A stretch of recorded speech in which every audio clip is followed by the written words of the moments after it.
بسم الله الرحمن الرحيم نحمده ونصلي ونسلم على رسوله الكريم أما بعد فأعوذ بالله من الشيطان الرجيم بسم الله الرحمن الرحيم إن الذين يحبون أن تشيع الفاحشة في الذين آمنوا لهم عذاب أليم في الدنيا والآخرة والله يعلم وأنتم لا تعلمون وقال رسول الله صلى الله عليه وسلم الحياء شعبة من الإيمان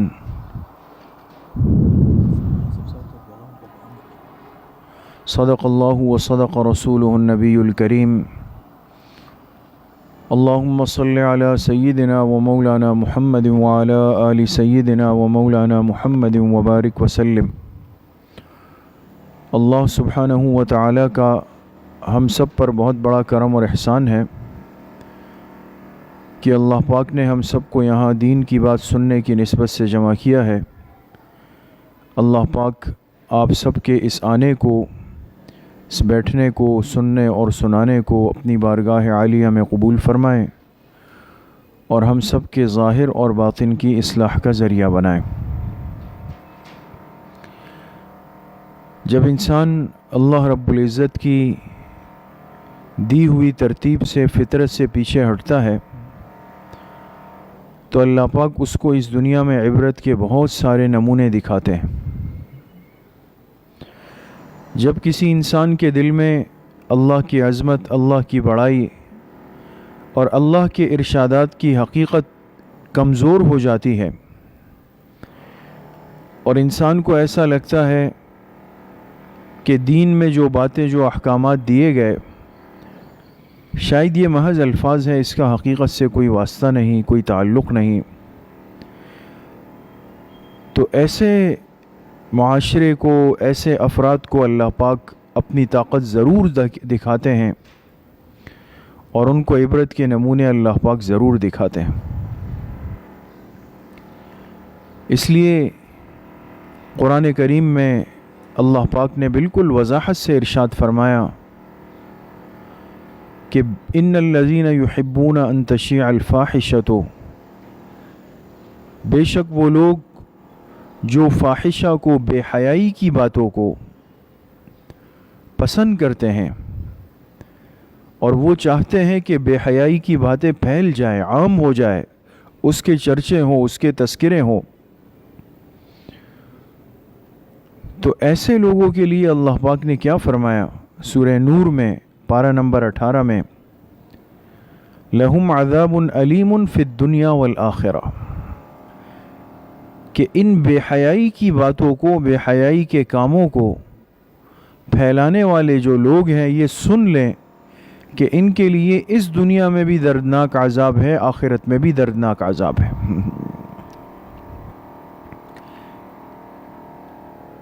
اللہ کے فرمان میں، اللہ کے ارشاد میں کوئی شک نہیں ہو سکتا۔ آج کے انسان کو ایسا لگا کہ ہم بے حیائی کی باتیں کریں گے، بے حیائی کے عنوان لے کر دنیا کے سامنے آئیں گے، بے حیائی کو ترویج دیں گے، بے حیائی کے نعرے لگائیں گے، بے حیائی کے لیے روڈوں پر، سڑکوں پر آ کر مرد اور عورت کے حجاب کو ختم کریں گے۔ لیکن اگر آج ہم غور کریں تو اللہ پاک نے زیادہ دیر نہیں گزاری، اس پر زیادہ دن نہیں گزرے اور سب کے سب نشان عبرت بن گئے۔ ہر ایک آج اپنا منہ چھپاتا پھر رہا ہے۔ اب وہ لوگ جو کل تک کہہ رہے تھے، جو کھلے عام سینہ تان کر کہتے تھے میرا جسم میری مرضی، سب نے سنا، دنیا نے دیکھا، کلمے کے نام پر، اسلام کے نام پر بننے والا ملک، جس کے لیے ہمارے لاکھوں مسلمانوں نے، ماؤں بہنوں بیٹیوں نے، ہمارے نوجوانوں نے، بزرگوں نے قربانیاں دی تھی، اور کس طرح لٹ پٹ کر، کٹ کر، اپنے مال و اسباب کو، جان کو قربان کر کے آج سے 70-72 سال پہلے سب چیزیں چھوڑ چھاڑ کر اسلامی ملک میں داخل ہوئے تو ان کے ذہنوں میں صرف ایک تصور تھا کہ ہمیں ایک ایسی زمین، ایک ایسا خطہ، ایک ایسا ملک اللہ پاک نے دیا ہے کہ جس کی بنیاد میں کلمہ طیبہ لا الہ الا اللہ موجود ہے۔ وہ دین کی نسبت سے آئے تھے، دین کو بنیاد بنا کر آئے تھے۔ پاکستان کا مطلب کیا؟ لا الہ الا اللہ کو سینے اور دلوں سے لگا کر آئے تھے، سب چیزوں کی قربانیاں دے کر آئے تھے۔ لیکن افسوس کہ آج اس ملک کے اندر ان لاکھوں مسلمانوں کی، ہمارے ان عزت دار، پردہ دار، حیادار ماؤں بہنوں بیٹیوں کی قربانیوں کو پامال کرنے کے لیے کچھ ناعاقبت اندیش، کچھ ایسی نامناسب لوگوں نے ایک ترتیب بنائی اور انہوں نے یہ سمجھا کہ شاید ہم حیا کا جنازہ نکال کر، بے حیائی کی باتوں کو پھیلا کر، بے حیائی کی باتیں کر کے ہم آئیں گے، شاید اس ملک کے مسلمانوں کا، یہاں کی حیادار ماؤں بہنوں بیٹیوں کا جو رشتہ ہے ایک حجاب سے، ایک حیا سے، ایک پردے سے، وہ متاثر ہوگا۔ لہٰذا آپ نے دیکھا ایک تماشا بنا اور گنتی کی تعداد میں کچھ مرد، کچھ عورتیں، انہوں نے کہا کہ ہمیں آزادی مارچ کرنا ہے، اور ان کا جو بنیادی سلوگن تھا، جو بنیادی آواز اور نعرہ تھا، میرا جسم میری مرضی، آج اللہ پاک نے دکھا دیا، ساری دنیا میں ایسی سوچ کو ذلیل اور رسوا کر کے اللہ پاک نے رکھ دیا، خائب اور خاسر کر کے رکھ دیا کہ اب بتاؤ تمہارا جسم تمہاری مرضی، کس چیز سے منہ چھپاتے پھر رہے ہو؟ کیوں اپنے منہ پر کپڑے اور ماسک باندھ لیے؟ اللہ کا حکم آیا، ایک وائرس ہے، حقیقت اللہ کے علم میں کہ اس کا وجود ہے بھی یا نہیں ہے، لیکن ایک چیز پھیل گئی، اب ہر ایک منہ چھپاتا پھر رہا ہے۔ اب کوئی نہیں جو یہ غیرت اور ہمت کر سکے اور کہے کہ میرا جسم میری مرضی۔ کیوں انسان نے پلاسٹک کے کپڑے پہن لیے؟ کیوں انسان ایک دوسرے سے ہاتھ ملانے سے گریز کر رہا ہے؟ ایک دوسرے سے فاصلے پر ہو گیا، تعلیمی ادارے بند کر دیے گئے، کسی کو ہاتھ نہ لگائیں، کسی سے ہاتھ نہ ملائیں، مجمع کی جگہ میں نہ جائیں، ہاں، منہ کو کھول کر نہ جائے۔ کل تک جو عورتیں کہتی تھی، جو مرد کہتے تھے کہ ہم تو بے حیا نکلیں گے سڑکوں پر، بے پردہ نکلیں گے، ہمارا جسم ہے، ہماری مرضی ہے، اللہ نے دکھا دیا اگر تیرا جسم ہے، تیری مرضی تھی، اب بتاؤ کیوں گھر میں چھپ کر بیٹھ گئے؟ کہاں گئی وہ تمہاری وہ سینہ تان کر وہ گفتگو کرنا؟ عرض کرنے کا مقصد آج کی مجلس میں صرف اتنا ہے کہ اللہ پاک کی ذات کو جب غیرت آ جاتی ہے، حدیث پاک میں آتا ہے، حضور علیہ السلام نے فرمایا کہ میں پوری انسانیت میں سب سے زیادہ غیور ہوں، اور واللہ اغیر منی، اللہ کی ذات مجھ سے زیادہ غیرت مند ہے، اللہ مجھ سے زیادہ غیرت مند ہے۔ تو جس اللہ پاک نے قرآن کریم میں یہ بات صاف فرمائی کہ جو لوگ مرد عورتیں بے حیائی کو پھیلانے کی کوشش کریں گے ان کے لیے اس دنیا میں بھی دردناک عذاب ہے۔ یہ جو آج ماحول بنا ہوا ہے، چھوٹا مسلمان کافر سب پریشان ہے، سفر پہ پابندی، آنے جانے پر پابندی، تعلیمی اداروں پر پابندی، ساری چیزیں بند کر دی گئی۔ یہ وہی دنیا ہے جس نے آج تک بڑے دعوے کیے کہ ہم نے زمین کھود لی، ساتوں زمینوں کے نیچے چلے گئے۔ یہی دنیا ہے جو کہہ رہی تھی کہ ہم نے چاند پر قدم رکھ دیا، ساتوں آسمانوں کے اوپر چلے گئے۔ سورج کو پر پیر رکھنے کی باتیں ہو رہی تھی، اللہ پاک نے دکھا دیا کہ جب میرا حکم آتا ہے، ایک جرثومہ ہوگا، ایک رائی کے دانے کے برابر ایک جراثیم جو نظر بھی نہیں آئے گا، لیکن جب میں حکم کروں گا تو تم اس کو بھی قابو نہیں کر سکو گے، اس کو بھی کنٹرول نہیں کر سکو گے۔ تو بحیثیت ایک مسلمان ہمارے ایمان کو اور مضبوطی ملی، اور مضبوطی ملی، اور اللہ نے مسلمانوں کی آنکھیں کھول دی، ان پر حقیقت صاف کر دی کہ بھائی یہ جسم بھی تمہارا نہیں، اس پر مرضی بھی تمہاری نہیں۔ ہمارا ایمان ہے، ہمارا عقیدہ ہے کہ لقد خلقنا الانسان، اللہ فرما رہا ہے انسان کو پیدا ہم نے کیا، ہم نے پیدا کیا۔ لقد خلقنا الانسان من صلالۃ من طین، ہم نے اس کو ایک مٹی کے گارے سے پیدا کیا ہے۔ ہمارے جسم کو بنانے والی ذات اللہ کی ہے، نطفے کو حکم کرنے والی ذات اللہ کی ہے، اس کو خون بنانے والی ذات اللہ کی ہے، اس جمے ہوئے خون کو گوشت کا لوتھڑا بنانے والی ذات اللہ کی ہے، اس کو پورا جسم بنانے والی ذات اللہ کی ہے، پھر اس جسم میں روح پھونکنے والی ڈالنے والی ذات اللہ کی ہے۔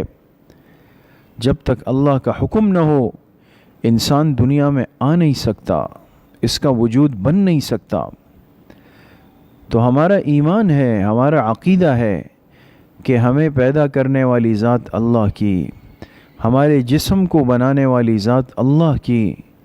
تو جب جسم اللہ نے دیا، اللہ نے پیدا کیا، اللہ نے وجود بخشا، اللہ نے روح ڈالی، تو اس جسم پر مرضی اختیار وہ بھی اللہ پاک کا ہے۔ یہ ہماری ملکیت نہیں، یہ ہماری ذاتی چیز نہیں کہ انسان کہے کہ جی میرا جسم ہے تو میں اس کو جیسے چاہوں میں اس کو استعمال کر لوں، میں اس کو جیسے چاہوں استعمال کر لوں۔ تو پھر کیوں منع ہے کہ ایک انسان اگر نشہ کرتا ہے، چرس پیتا ہے، ہیروئن پیتا ہے اور نشے کے انجیکشن لگاتا ہے، کیوں اس پر دنیا قانون بناتی ہے کہ بھئی یہ جرم ہے؟ آج کل لوگ اپنے گردے بیچتے ہیں، دنیا کے ہر ملک کا قانون ہے کہ یہ جرم ہے، آپ نہیں بیچ سکتے۔ لوگ نشے کرتے ہیں، ہر دنیا کا قانون ہے کہ نشہ کرنا جرم ہے۔ کیوں؟ بھئی جسم کو نقصان پہنچ رہا ہے۔ تو آج اگر نشہ کرنے والا، چرس، بھنگ، افیون، ہیروئن پینے والا کہے کہ بھئی جسم میرا ہے، مرضی میری ہے، چاہے میرا جسم تباہ ہلاک ہو جائے، میری مرضی ہے، میں کروں۔ کوئی اپنے جسم کے اعضاء بیچ دے، گردے بیچ دے، آنکھیں بیچ دے، قانون اس کو پکڑے، وہ کہے جی میرا جسم ہے، میری مرضی ہے۔ اس لیے عرض کرنے کا مقصد یہ ہے کہ انسان کو اپنے جسم پر کوئی اختیار نہیں، اسی لیے خودکشی کو حرام کیا گیا۔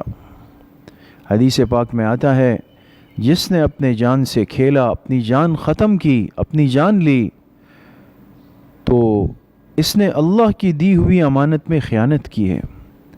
لہٰذا جب یہ قیامت میں اللہ کے سامنے پیش ہوگا، اللہ اس سے ناراض ہوں گے کہ اس نے میری دی ہوئی جان کے ساتھ یہ سلوک کیا، یہ میری امانت تھی اس کے پاس، لہٰذا جس آلے سے، جس ہتھیار سے اس نے اپنے آپ کو مارا ہوگا، فرشتے کو کہا جائے گا کہ وہ ہتھیار اس کو دے دیا جائے، اس کو دے دیا جائے، اور اس کو کہا جائے گا کہ اب اس سے اپنے جسم کو مارو۔ حدیث میں آتا ہے یہ اپنے جسم کو مارے گا، مر جائے گا، پھر اللہ زندہ کریں گے، پھر کہا جائے گا مارو۔ یہ اس آلہ قتل سے، اس خودکشی کے ہتھیار سے جس سے اس نے دنیا میں خودکشی کی، اپنے آپ کو مارتا رہے گا، زندہ ہوتا رہے گا، مارتا رہے گا، زندہ ہوتا رہے گا، اور یہ سزا اس کے لیے جاری و ساری رہے گی۔ تو معلوم ہوا کہ ہم اللہ کے بندے ہیں، ہمارا جسم اللہ کا دیا ہوا ہے، اس پر مرضی اللہ کے حکم کے مطابق چلے گی۔ بحیثیت ایک مسلمان کے ایسی بات کہنا جس سے اللہ کے احکامات پامال ہو، اللہ کے احکامات کا مذاق اڑایا جائے، پھر اللہ پاک کے غضب کو، غصے کو جوش آتا ہے، اور آج اس کا نتیجہ دنیا دیکھ رہی ہے۔ چاہیے آج کے مسلمان کو، اس ملک کے مسلمان کو، کہ منہ نوچ لیں ان بدبختوں کا، ان بد نصیبوں کا، جا کے ان کا گریبان پکڑ کر ان کو گھسیٹ لے آج، کہ کہاں ہو جو تم کہہ رہے تھے کہ ہم ایسے ہیں، ہم ایسے ہیں، ہماری مرضی ہے، ہم جو چاہیں جیسے کریں، جیسے چاہے ہم جیے، میرے جسم پر کسی کا اختیار نہیں، میرے شوہر کا اختیار نہیں، میرے نکاح پر کسی کا اختیار نہیں، یہ ساری بے حیائی کی حیا باختہ باتیں کہی گئی، تو آج ان سے پوچھا جائے کہ اب بتاؤ کہ اس وائرس سے بچنے کے لیے کیوں منہ پر نقاب پہن لی، کیوں ماسک پہن لیا؟ تمہارا جسم تو تمہاری مرضی تھی، ایک وائرس نے تمہیں ڈرا دیا۔ یہ اللہ کی پکڑ ہے، جب حیا کے قانون کو، اصول کو توڑا جاتا ہے، اللہ کی پکڑ آ جاتی۔ اس لیے حدیث پاک میں آتا ہے، جناب رسول اللہ صلی اللہ علیہ وسلم نے فرمایا کہ جب میری امت کے اندر بے حیائی اور بدکاری عام ہو جائے گی، جب میری امت کے اندر بے حیائی اور بدکاری عام ہو جائے گی، تو اللہ اس امت پر ایسی بیماریاں مسلط کر دیں گے کہ ان کے پچھلوں نے، باپ داداؤں نے ان بیماریوں کے نام نہیں سنے ہوں گے۔ کتنی حدیث صاف ہو کر سورج کی طرح روشن ہو کے سامنے آ گئی۔ کچھ دن پہلے یہ تماشا ہوا اور آج ان کا نام و نشان نہیں ہے، کہیں ان کا منہ نظر نہیں آ رہا۔ جنہوں نے نقاب کا مذاق اڑایا، حجاب کا مذاق اڑایا، آج ان کو ماسک نہیں مل رہے، منہ چھپاتے پھر رہے۔ حدیث کا مصداق بن گئے کہ جب میری امت میں بے حیائی بدکاری عام ہوگی، فرمائے ایسی بیماریاں اللہ ان پر مسلط کریں گے کہ ان کے پچھلوں نے، باپ داداؤں نے اس بیماری کا نام نہیں سنا ہوگا۔ کرونا وائرس آ گیا، کسی نے نام نہیں سنا، اب وائرس آ گیا، انسان دوسرے انسان سے دور بھاگ رہا ہے۔ ہمیں ایک ساتھی نے بتایا، عرب ملک کے اندر وہ گئے ایک ادارے میں اور جا کے ان سے سلام کے لیے ہاتھ بڑھایا، انہوں نے کہا نہیں بھائی، ہمیں منع کر دیا گیا، ہم زبانی جواب دیں گے، آپ سے ہاتھ نہیں ملا سکتے۔ اللہ، کتنی پکڑ اللہ کی آ گئی، کتنی پکڑ اللہ کی آ گئی۔ اور کتنے ممالک میں افسوس، کل جمعے کی نماز با جماعت نہیں پڑھی گئی، اعلان ہوا کہ گھروں میں مرد اپنی نمازیں پڑھ لیں۔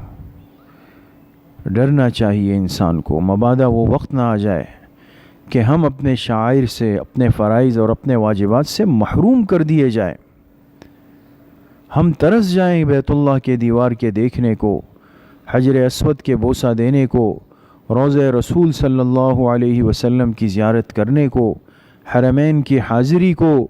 ہمارے مرد ترس جائیں مسجدوں میں آ کر باجماعت نماز پڑھنے کو، ترس جائیں ہم عیدین کے بعد ایک دوسرے سے گلا ملنے کو، ایک دوسرے کے ہاتھ ملانے کو ترس جائیں۔ یہ آغاز ہے، اللہ نے تنبیہ فرمائی ہے کہ اب بھی وقت ہے، توبہ کر لو بے حیائی کی باتوں سے، بے حیائی کے کاموں سے، بے حیائی کے نعروں سے، بے حیائی کے ماحول سے، بے حیائی کے اسباب سے۔ اگر اس امت کو اور اس ملک کے رہنے والوں کو آج بھی اگر سمجھ نہیں آئی اور یہ اپنی اسی ترتیب پہ چلتے رہے اور ان باتوں کو ہلکا لیا، تو یقین رکھیں کہ یہ مصیبت اتنی عام ہوگی، اتنی پھیل جائے گی کہ انسان کے سائے سے بھاگتا رہے گا، انسان کے سائے سے بھاگتا رہے گا۔ اللہ اپنی قدرت کا اظہار فرماتے ہیں۔ اس لیے عرض کرنے کا مقصد صرف یہ ہے کہ یہ جو آج کی پریشانی ہے، ایک خوف کی فضا ہے، بڑے چھوٹے ہر ایک پریشان ہے اور اس خوف میں ہے۔ کسی کو معمولی سی تکلیف ہوتی ہے تو ڈر جاتا ہے، کہیں مجھے تو کوئی وائرس نہیں لگ گیا، تکلیف تو نہیں ہو گئی۔ خوف ہے۔ یہ خوف کیوں ہوا؟ اللہ پاک نے اپنے قانون اور نظام کے توڑنے والوں کو نقد سزا کی ایک جھلک دکھا دی، ایک جھلک، یہ جھلک ہے تو آغاز ہے۔ اور خدا نخواستہ اگر ہم اسی طرح اپنی زندگی کو مذاق سمجھ کے گزارتے رہے، اللہ کی ناراضگی کو مولتے رہے، تو وہ وقت نہ آ جائے کہ ہماری زندگیاں بالکل بے قیمت ہو جائے اور انسان کی جان سڑکوں پر جانوروں کی طرح موت کے دروازے پر جاتی رہے، انسان اپنے عبادات سے بالکل محروم ہو جائے۔ یاد کرے ان دنوں کو جب یہ حرمین جاتا تھا، ایک دوسرے سے ملتا تھا۔ اس لیے بس خلاصہ یہ ہے، عرض کرنے کا مقصد یہ ہے کہ توبے کا وقت ہے اور توبے کا موقع اللہ نے دیا ہے۔ کورونا وائرس سے زیادہ خطرناک چیز وہ گناہ ہے جو اللہ کو ناراضگی کا باعث ہے اور اس مصیبت اور پریشانی کے ہم تک پہنچانے کا باعث ہے۔ اجتماعی توبے کی ضرورت ہے۔ ہم اپنا تعلق اللہ پاک سے جوڑ لیں، حیا کو، حجاب کو، برقعے کو اور پردے کے اہتمام کو ہم اپنا لیں اور بے حیائی کی چیزوں کو اپنے گھروں سے نکال لیں، اللہ کی طرف رجوع کریں، صدقے کا اہتمام کریں، پابندی سے صدقہ ہو، صلاۃ الحاجت ہو، ذکر، استغفار، تسبیحات، درود شریف کی کثرت ہو۔ اللہ پاک مجھے بھی آپ سب کو صحیح عمل کی توفیق نصیب فرمائے۔ ہر قسم کی زمینی آسمانی مصیبت اور حوادثات اور وبائی امراض سے اللہ ہماری، ہم سب کی، پوری امت کی، اس ملک کی حفاظت فرمائے۔ وآخر دعوانا ان الحمد للہ رب العالمین۔